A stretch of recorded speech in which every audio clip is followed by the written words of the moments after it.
Good morning, folks. That was the top solar eruption of the last day. Beautiful, but we'll miss our planet by a pretty good margin. Top story in science should have Dr. Robitaille smiling, as the BICEP results may be a total error. Given his groundbreaking speeches at the March conference, it would behoove those other scientists to relook at everything coming out of Kirchhoff's law. I fear many of them have not even seen his work on the matter. It is no secret that the Gulf Stream and other Atlantic currents are not doing so well. They have not stopped, as some have suggested, but they are much weaker, and the latest data signals that it is completely natural and unforced by greenhouse gas emissions, contradicting the widely publicized guesses by the experts preceding the study. While we were showing the Micronesia rumbles in yesterday's news, a six-pointer was hitting the Philippines during the upload. Also have strong rumbles in the Southwest Pacific.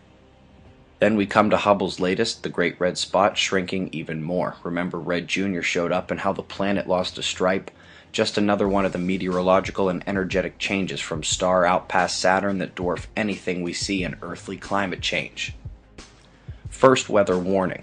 I don't like the look there coming across Mexico. We'll eye this area for tropical storm development over the next day or two. Then, we're back in the Southwest Pacific watching two convergences drawn up from Antarctic lows, one already crested onto Western Australia as seen in the precipitable water overlay, the other is moments away from the South Island of New Zealand. Same two lows are the story in Europe, one in the southeast and another northwest of the UK, south of Iceland. The southeastern low has caused about a dozen flood events even into the central portions of the continent. The Atlantic convergence is not in a big hurry to fully come ashore. Lowest watch zone today is indeed the west. There will be rain and some storms across about half of the US and Canada, but the strongest should be limited to the east there. Swift detected another gamma burst last night, third in a row to come 3 days after the last one. Still no M-class solar flares, and the sunspots aren't very encouraging. There remains gamma and delta potential at the departing limb where Earth's magnetic connection to the sun is hanging on. Interestingly, she's sharing that connection point with Mars, right on top of it.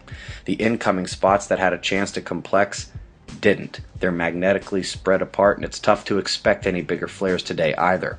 The sensitive electron flux and magnetometer are taking short dives this morning as slight density bumps are seen in the telemetry, still waiting for the coronal hole stream speed.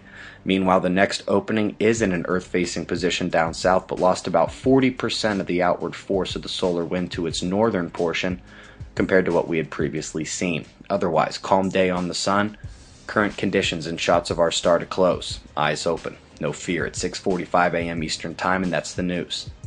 Be safe, everyone.